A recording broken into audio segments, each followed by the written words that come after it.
There's a lot to talk about with this one. It's a 3rd and 7. Once again, it's Higgins' interception of Riley Leonard. I believe it's in the fourth quarter, but perhaps it's in the third. It's a trip set to the field. So this is drastically different from what we've been talking about. All right, there's not going to be any motion. This number 3 receiver is going to stay to the field. He's not motioning over here. So this is separate entirely from what we've been talking about so far. It's a fire zone, 3 deep, 3 under. Higgins is he's in the mug look. So the mug look is all those guys in that orange line, pretty much on the line of scrimmage. Additional to that, it's a 3-by-1 formation. So generally, you're getting a call up there for the corner to play essentially man. Some people call it Maryland, some people call it Louis, solo, whatever. Notice the difference with the field side corner, right? He's way off. It's not a giveaway at all because I think the way the Ravens do this one is somewhat unique and really interesting. They did this earlier in the game with Malachi Stark. So what I'm talking about is this guy right here dropping down from a safety position to be one of the 3 underneath droppers. I'm talking about the 3 underneath droppers that are basically illustrated by this blue line here.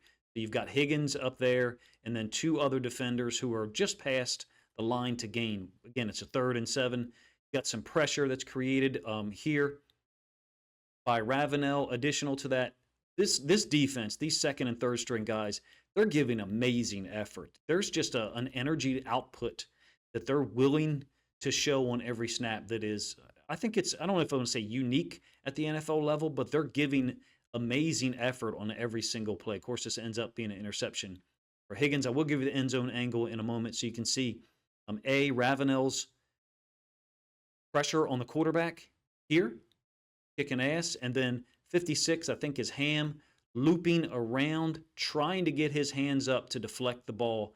I thought there was 5 or 6 different instances of guys on this defense trying to get their hands up in the passing lane. I believe the ball was probably intended for this ex-receiver to the boundary, the guy that we talked about in the beginning, who's being covered in man.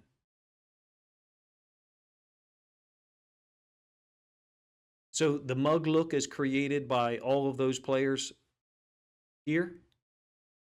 And Higgins is the guy who's going to work out in the yellow line in that direction. Ravenel is spot shadowed in purple.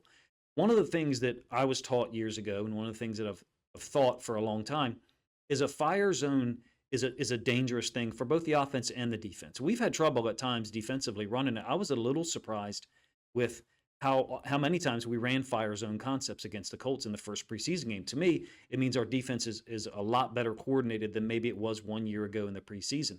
These guys are all on the same page. They're getting things accomplished.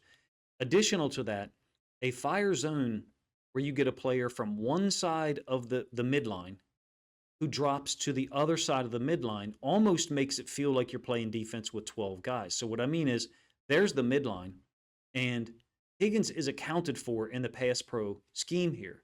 The way that we have 6 players lined up, he's accounted for here on this side in the pass protection. Whatever Riley Leonard and the offensive center have called for, he's a part of that count.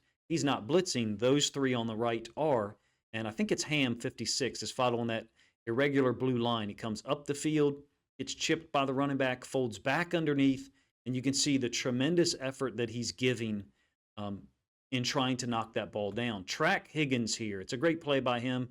He's told to work to that side of the field. As an aside, hopefully you guys can see this player's feet right here, 30 dropping down into the middle of the field. He's the player that I talked about. Essentially, he's fulfilling the same role that Malachi Starks did on a fire zone in the first quarter, just one play before LeJontay Wester's touchdown return on a punt. Tremendous effort is being expended by these guys. They seem to be playing really fast, playing with a significant amount of energy, in my opinion. And at least for preseason week 1, I feel like the Ravens' defensive structure, from a coverage standpoint, they were executing a really wide array of coverage schemes, perhaps more so than they did 1 year ago in the initial preseason game.